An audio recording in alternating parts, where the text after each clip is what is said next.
All right, y'all. What's up, everybody? Man, this is Brody right here. Niggas running, you take athleticism, bro. You take that athleticism, you're gonna be straight.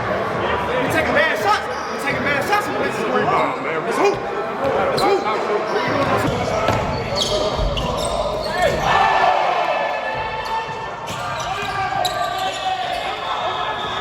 It's Lab Talk. Yeah, man. So look. It's Lab Talks 101. Like I said, it's Brody here. I got a couple of my homies right here, man. Some of my family here. We gonna rap to y'all about some stuff. I would like them to introduce themselves. Vaughn. There. Hood. I'm hood. I'm so hood. Oh my goodness. Let's talk about last night first. Let's do a recap first of last night and what we saw. We had a watch party last night for opening night of the NBA. Steph Curry not a what? I'm saying, this is what I'm saying. Wait, no. Definitely I saw a nigga. This is what, yeah, for sure, but I'm saying the probability of him doing that every Kyrie Irving's gonna do that. So you trying to tell me that? This is what I'm saying. Like Steph Niggas, Curry. see, Chris Paul, niggas ain't scared of that. Niggas are like, To me, like when I watch basketball, there's no defender that really. Basketball ain't geared towards defense. It's about the offense. So it's nobody. The probability of you scoring on this specific person is not high. That's what I'm saying. It's a counter for every defense. It's just certain. It's just basketball. Just like when we play, we don't go at the weakest nigga. We gonna go exactly. Niggas ain't going at the four niggas we just named. We gonna go at the weakest nigga when we hoop. Okay. So with certain niggas, you just not gonna go with. No, That's what I'm saying. He's saying Drew Holiday. What? Because if you say a nigga is an elite defender, bro, what does that really mean right now? And he's in the game. The probability of him stopping you on defense is high. And shit, it was basically 2 blowouts, right? No. Oh no, the Lakers game was close. They lost what? 8. They lost about 8. Okay. First off, I'm gonna be the one to say it. Nets are gonna be a problem this year. If you don't like what I'm saying, fight me. I mean, it's not. I mean, that's we knew that they were gonna be a problem, though. I mean, Healthy, yeah, for sure. Healthy. But let's not act like they didn't play a watered down Warriors, bro. No Clay, no Draymond. I'll give You you. know what I'm saying? Like, I'll give you that. But I'm not judging off of because the Warriors is of course a different. Any team missing 2 of their starters is not the same team. I'm just looking at how they're clicking. Like for them to click this fast with 2, dominant ball handlers, and then for Karis LeVert to kind of take the back seat. KD not really a dominant ball handler, Durant? though. Yeah. Look at what he did with Golden State. He wasn't the primary ball handler there. I think you. He wasn't the primary. I mean, ball just handler people in OKC. I think you look That was at the the problem. word you're looking for is dominant players. Oh. Period. I wouldn't say I But buy. he's a smart player, so I mean, he gonna fit in. He can play without the ball. He can, he gonna get his. I mean, he a great. So I don't think people realize how good the Nets are. Though. Like the bench is solid as heck. Put Jared Allen on a bench, and they still got Jeff Green who can still play. I mean, Karis, Dinwiddie. Yeah, like they gonna be tough. Yeah. Joe Harris. What are y'all thoughts about them? I know we only seen one game, but I mean we seen the chemistry, which was amazing to me. Like for that to be their first game, how do you see them linking up against all the talent in the West? They tough. KD in the mix as long as anything. KD stay healthy, he gonna get better. That 7 for you're not gonna keep seeing 7 for 16s and stuff like that. He gonna knock the rust off as long as he stay healthy. They're gonna be a contender. I mean, they're gonna be able to play with anybody.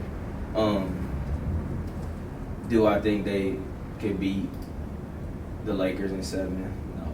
Do I think they could beat the Clippers in 7? Maybe not.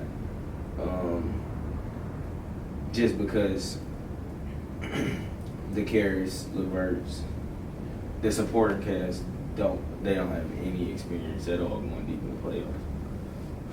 I'm gonna shake it up a little bit. I think they could beat the Clippers in the 7-game series. Because we all know Paul George not gonna show up. I don't think the Clippers are going to be the Clippers from the bubble this year. I think those Paul who got George too is- much to prove. They got too much to prove. And I mean, Kawhi is, one of the best players in the league. He gonna show what he can do. I mean, if it happens, I'll be surprised. But I don't see them being that team again. Because they were horrible against Denver. Like, it was just, it was terrible. They were terrible against Denver. I don't see Paul George having another year like last year or the year before. I think Paul George coming back with a vengeance this year. We said the same thing after he came back with that fire season after his his drastic injury, leg injury, you know what I'm saying? But to this day, I still have not seen what I perceive from season PG in the playoffs. I would love to see it. I would absolutely love to see it because that's one of my favorite two-way players. But I'm also honest and realistic with myself. No, PG gonna be a problem this year. A lot of hope. Early picks this year, championship. D. I like Who you got, Bob? Clippers. Who you got? I'm going to go with the Nets. I say yeah. I'm gonna pick Brooklyn. I feel like KD been off for a while. I feel like he rested and he didn't look that rusty last night. You know what I mean? It looked easy, honestly. So The one thing about all three teams, though, that we just picked is they all have great supporting cast. So it's like, I think what Derek said do come into effect to some degree as far as having experience, in the playoffs and the finals. But the other thing is when you just got young guys that just gonna hoop, like that don't really, They hungry. yeah, that don't really matter. Just look at what's the guard name, the white boy from Miami? Tyler Hero? Yeah, just look at Boy, him. nice. Like when you got young guys that just want to hoop, like they don't care about that. That go back to the bubble for me. Like, to me, like when I look at the bubble, guys who are in this new era of AAU, they're used to that. Like they don't need they used to playing without a crowd. Like, and then they young, so they didn't have coming to the bubble wasn't a stressful call for them because they don't have kids, they don't have a family. It was just all right. We about to go to Disney World and chill and hoop. So for them, they were comfortable. So not to say I think Tyler Hero's going to be an all-star for a long time. I think he got that kind of game, but I do think those younger guys benefited a lot from the bubble, and it wasn't really stressful for them because, like I said, like how LeBron said, the biggest thing for him was being away from his family so long and not being able to do his daily routine and stuff like that. Like, I don't, like, with a 19-year-old kid, you just hooping. Like, Tyler Hero was just out there hooping. He was just hooping. Like, that's what the bubble was to me. Like, you got to see how skilled guys are because they was just out there hooping. Once you got to the conference finals and then the finals, of course, that's when it was more basketball. But, like, where they played, like, 8 games and then the early rounds was really just guys hooping. Like, my man from, like, TJ Warren. Oh, yeah. Prime example. Like, he just went out there and hooped for them 2 games. And then everybody, all right, we not about to let that happen to us. And then he went back to regular TJ Warren. Okay. So, Now, who are y'all sleeper teams? Denver. I feel like Denver going to come back with a vengeance. I don't feel like that sleeper though. I don't think I they're a don't sleeper. like They that was sleeper. Yeah, they was right there. So. Yeah. All right, I I can't get say they're you a that. sleeper. Sleepers. Sleeper team, man. I got to think on that one. I just think those. I don't really think it's No sleepers for real. Out of the East, It's only- maybe Boston if Tatum takes that next step and becomes MVP caliber. Maybe Boston. In the West, nobody in the West. What do you think Tatum needs to do? What needs to be accomplished for him to take that next step? What does he need to start doing more of? He's gotta keep balling. He gotta keep hooping. He gotta keep hooping. I mean, he's slowly but surely becoming a two-way player. Like, he played both ends. Maybe shot choice. I've seen him make questionable decisions offensively. Him maybe over dribbling, trying to get his shot off a little too much sometimes. But I mean, he got superstar potential to me. So he just gotta keep balling. Got to become more of a leader too, because he's one of those guys that's play by example type of dudes. Like, Yeah, but I think he got to take control of that team. Like, I think he still, like, even though he scores a lot, I think he still kind of take the back seat sometimes because he's younger than, you know, the guys on the team. I think he can get away with it in Boston because of Marcus Smart. He's their emotional leader. And then But you you got said something there. Jalen, and then you got Jalen Brown, Who's an animal? but he's more of a, you know, he's a leader. Mm-hmm. Jalen Brown is a leader, but Tatum is the engine. Yeah.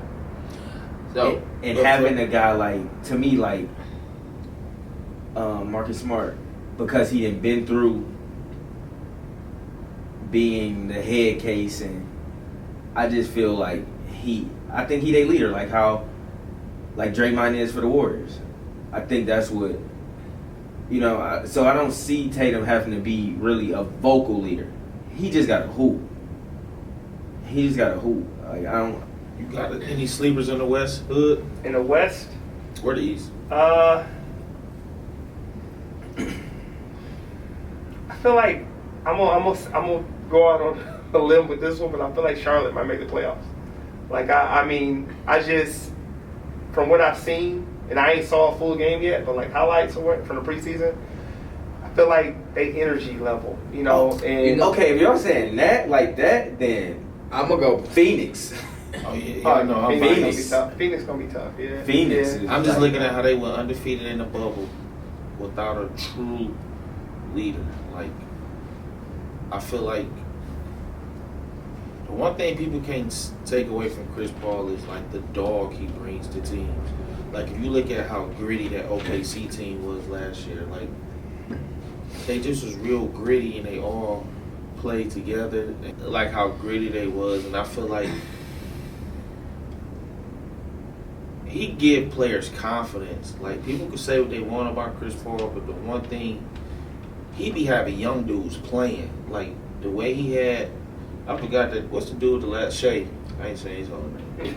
Barely fit on the jersey. Shea Alexander. But the way he I like just him. had them, like, deferring to them guys and just letting them hoop. And to put him over there with a Devin Booker, Ayton, and they added Jay Crowder, like, they going to be tougher. The only thing I can see that could be a problem is Devin Booker too far, like too good to take that. Okay, we all know that Chris Paul is a tough leader. He's a tough leader. Like, he don't have no chill. Like, it's straight to the point. Saying, like, kind of take a back And seat. some guys, elite guys like James Harden, don't like that. You know what I'm saying? Is Devin Booker already at that level to where I'm an all-star, almost a superstar? I'm not really trying to hear what you talking about. Like, is he gonna take that leadership from Chris Paul? Like, all right, I'm the best player, but we need you to lead this team. is Devin Booker there? Will he be that kind of player? Because to me, what I seen from Devin Booker last year, he was really, really ball dominant. But I think a lot of players is ball dominant when they can't look to their right or their left and see a player that they respect. Not that he don't respect his guys, but if just think about any of y'all when y'all was hooping in y'all prime. If y'all look to y'all right and to y'all left and y'all don't see a player who y'all feel is on y'all level, what y'all naturally gonna do? I'm gonna go score. Like I'm gonna go because I can't defer to these guys. I think I read an article with D-Book when they were talking about how he feel about Chris Paul coming there, and he was like, Chris Paul is gonna raise my level of play because of how he is on his players and because of how hard he plays. And it's like when I can look to my left and I know my counterpart is playing super hard, it's gonna make me play. So I don't think D-Book is one of them players where you gotta pacify. Like He said that word for word, or you just paraphrasing because you quoted that very well. no, I paraphrase for sure.